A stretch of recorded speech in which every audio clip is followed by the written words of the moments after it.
সূরা নাহলের 28 নম্বর আয়াত অনুযায়ী পাপিষ্ঠরা যখন রূহ কবজের মুখোমুখি হয় এবং নিজের উপর জুলুম করা অবস্থায় ধরা পড়ে, তখন তারা ফেরেশতাদের সামনে কোন বিতর্কিত আচরণ করে? অপশনস: ক, আত্মসমর্পণ করে বলে আমরা মন্দ কাজ করতাম না। খ, তারা পালানোর চেষ্টা করে। গ, তারা ফেরেশতাদের অভিশাপ দেয়। ঘ, তারা নিজেদের সম্পদ বিলিয়ে দিতে চায়।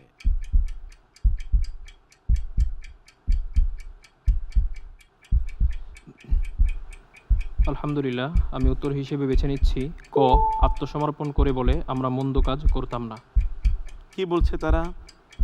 কোরআন রেফারেন্স কি দিচ্ছে?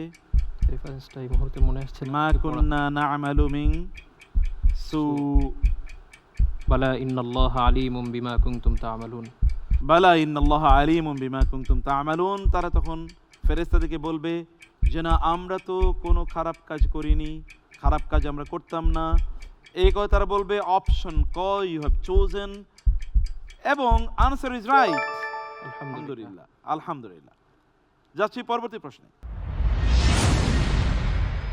সূরা নিসার 97 নম্বর আয়াতে বলা হয়েছে, ফেরেশতারা যখন নিজেদের উপর জুলুমকারীদের মৃত্যু ঘটায় তখন তাদের এক বিশেষ প্রশ্ন করে। সেই প্রশ্নটি কি? অপশনস: ক, তোমাদের রব কে ছিল? খ, তোমরা কোন অবস্থায় ছিলে? গ, তোমরা কেন সালাত ত্যাগ করলে? ঘ, তোমাদের সম্পদ কোথায় গেল? আল্লাহ তাআলা সূরা আন-নিসার 97 নম্বর আয়াতে বলেছেন, ইন্নাল্লাযীনা তাওয়াফাহুমুল মালাঈকাতু যালিমি আনফুসিহিম ক্বালু ফীমা কুনতুম। জি। তো এই আয়াতের উপর ভিত্তি করে আমি উত্তর হিসেবে বেছে নিতে চাই খ, তোমরা কোন অবস্থায় ছিলে। তোমরা কোন অবস্থায় ছিলে? ফেরেশতারা যখন নিজেদের উপর, অর্থাৎ যে সকল ব্যক্তিরা নিজেদের উপর জুলুম করত, অন্যায় কাজ করত, খারাপ কাজ করত, শিরক করত, এই সকল ব্যক্তিদের প্রাণ বা রূহ কবজ করবে, সেই সময় তাদেরকে বলবে ফীমা কুনতুম, তোমরা কি অবস্থায় ছিলে? তারা কি উত্তর দেবে? ক্বালু কুন্না মুস্তাদআফিনা ফিল আরদ। তারা বলবে আমরা জমিনে দুর্বল ছিলাম, আমাদেরকে দুর্বল করে রাখা হয়েছিল। এই কথা তারা বলবে। আপনি সূরা নিসার 97 আয়াতটি উল্লেখ করেছেন এবং আনসার ইজ রাইট। আলহামদুলিল্লাহ, আলহামদুলিল্লাহ, বিউটিফুল, ভেরি গুড স্টার্ট। যাচ্ছি পরবর্তী প্রশ্নে। জান্নাতীদের অন্তরের কোন বিষাক্ত অনুভূতিটি আল্লাহ তাআলা সম্পূর্ণ উপড়ে ফেলবেন? অপশনস: ক, ভয় ও হতাশা। খ, আলস্য ও ক্লান্তি। গ, একাকিত্ব ও বিরক্তি। ঘ, বিদ্বেষ ও হিংসা।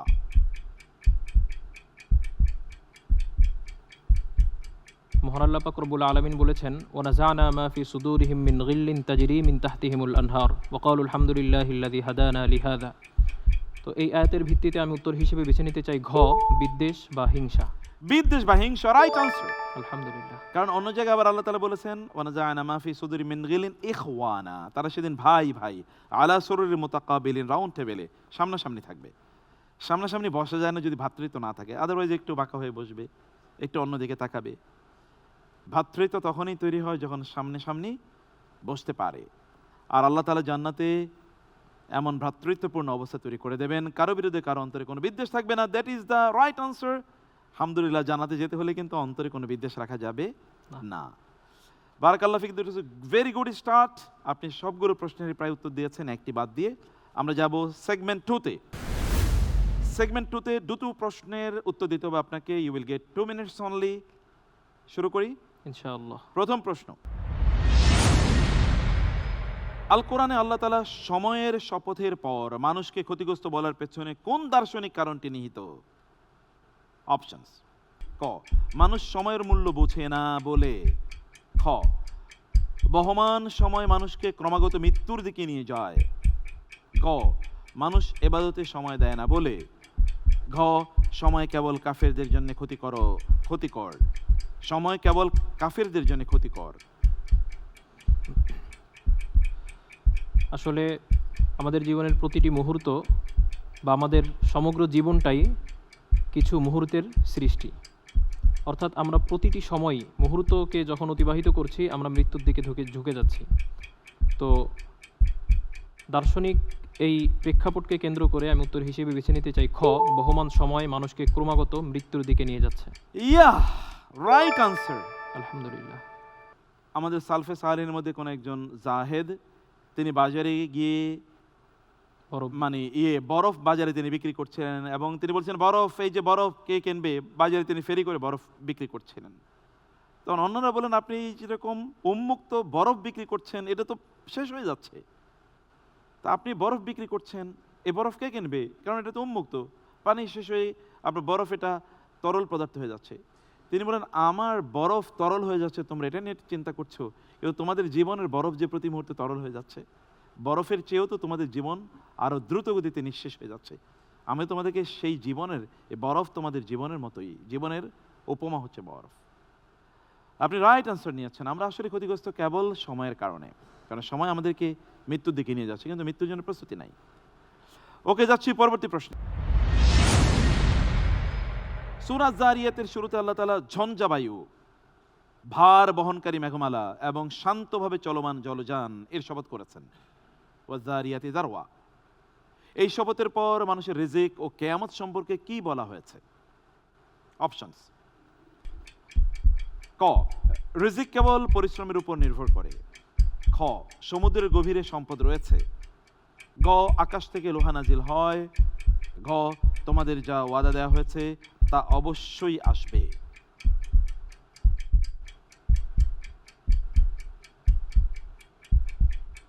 আচ্ছা, ঘ আবার বলি, তোমাদের যা ওয়াদা দেওয়া হয়েছে তা অবশ্যই সত্য। মহান আল্লাহ পাক রব্বুল আলামিন সূরা আয-যারিয়াতের মধ্যে বলেছেন, ওয়ায-যারিয়াতি যারওয়া ফাল-হামিলাতি উকরা ফাল-জারিয়াতি ইউসরা ফাল-মুকাসসিমাতি আমরা ইন্নামা তুআদুনা লাসাদিক। তো এই আয়াতের ভিত্তিতে আমি উত্তর হিসেবে বেছে নিতে চাই ঘ, তোমাদের যে ওয়াদা দেওয়া হয়েছে তা অবশ্যই সত্য। তোমাদের যা ওয়াদা দেওয়া হয়েছে তা অবশ্যই সত্য, রাইট আনসার। আলহামদুলিল্লাহ। আলহামদুলিল্লাহ। আচ্ছা, কোরআনে আল্লাহ শপথ করেন কেন? মুকসাম বিহির গুরুত্ব বোঝাতে। যার শপথ শপথ করা হচ্ছে করছেন আল্লাহ তাআলা সেই জিনিসের গুরুত্ব, অথবা যেই জিনিসের শপথ তিনি করছেন এরপরে যে বক্তব্যটা তিনি দেবেন ওই বক্তব্যের প্রতি মানুষের গুরুত্ব বোঝাতে, মানুষের আগ্রহ বা ওই বক্তব্যের প্রতি মানুষের দৃষ্টি আকর্ষণ করার জন্য। যেমন এখানে এগুলোর তিনি শপথ করার পর তারপরে তিনি বললেন, ইন্নামা তুআদুনা লাসাদিক। মাশাআল্লাহ। আমরা যাচ্ছি লাস্ট সেগমেন্টে। এই সেগমেন্টে আপনি 5টি প্রশ্নের উত্তর দিতে হবে। সময় পাবেন 2 মিনিট, কোনো সুযোগ থাকবে না চিন্তা করার। প্রশ্ন: সমকামিতার প্রসঙ্গে ভয়াবহ শাস্তির উদাহরণ দিয়ে, আচ্ছা, সমকামিতার প্রসঙ্গে ভয়াবহ শাস্তির উদাহরণ হিসেবে কোন নবীর জাতির কথা আসে? অপশনস: ক নূহ আলাইহিস সালাম, খ লূত আলাইহিস সালাম, গ হুদ আলাইহিস সালাম, ঘ শুআয়ব আলাইহিস সালাম। আলহামদুলিল্লাহ, আমি উত্তর হিসেবে বেছে নিচ্ছি খ, লূত আলাইহিস সালাম। লূত আলাইহিস সালাম, রাইট আনসার। নেক্সট কোয়েশ্চেন: ইচ্ছাকৃত শপথ ভঙ্গের কাফারা সঠিক কম্বিনেশনটা কোনটি? অপশনস: ক 10 জনকে খাবার, পোশাক অথবা দাসমুক্তি। খ 7 জনকে খাবার, পোশাক অথবা দাসমুক্তি। গ 2 জনকে খাবার, পোশাক অথবা দাসমুক্তি। ঘ 3 জনকে খাবার, পোশাক অথবা দাসমুক্তি। আমি উত্তর হিসেবে বেছে নিচ্ছি ক, 10 জনকে খাবার, পোশাক অথবা দাসমুক্তি। ক, রাইট আনসার। আলহামদুলিল্লাহ। আলহামদুলিল্লাহ। নেক্সট কোয়েশ্চেন: কোরআন শয়তানের কাজ বলে যেটিকে দাগ দিয়ে দেখিয়েছে সেটি কোনটি? অপশনস: ক অলসতা, খ জুয়া, গ দরিদ্রতা এবং ঘ রাগ। আল্লাহ তাআলা বলেছেন, ইন্নামাল খামরু ওয়াল মাইসির। আমি উত্তর হিসেবে বেছে নিচ্ছি খ, জুয়া। খ জুয়া, রাইট আনসার। আলহামদুলিল্লাহ। নেক্সট: ঈসা আলাইহিস সালামকে দেওয়া হয়েছিল এক ফুল প্যাকেজ শিক্ষা। কোরআনে ঈসা আলাইহিস সালামকে কি কি শিক্ষা দেওয়ার কথা বলা হয়েছে? অপশনস: ক কিতাব হিকমা, খ ইনজিল, গ কিতাব হিকমা তাওরাত ইনজিল, ঘ তাওরাত। আল্লাহ তাআলা বলেছেন ওয়া ইউআল্লিমুহুল কিতাবা ওয়াল হিকমাতা ওয়াত তাওরাতা ওয়াল ইনজিল। জি, আমি উত্তর হিসেবে বেছে নিচ্ছি গ, কিতাব, হিকমা, তাওরাত, ইনজিল। কিতাব, হিকমা, তাওরাত, ইনজিলের জ্ঞান আল্লাহ তাআলা ঈসা আলাইহিস সালামকে দিয়েই প্রেরণ করেছেন। Right answer. আলহামদুলিল্লাহ। Next question. আমার প্রতি ও আমার রাসূলের প্রতি ঈমান আনো, জবাবে হাওয়ারীরা কি বলল? অপশনস: ক, আমরা শুনলাম ও মানলাম। খ, এখন নয় পরে সম্ভব হলে দেখব। গ, আমরা ঈমান এনেছি, সাক্ষী থাকুন আমরা মুসলিম। ঘ, আমরা চেষ্টা করব। আমি উত্তর হিসেবে বেছে নিচ্ছি গ, আমরা ঈমান এনেছি, সাক্ষী থাকো আমরা মুসলিম। Right answer.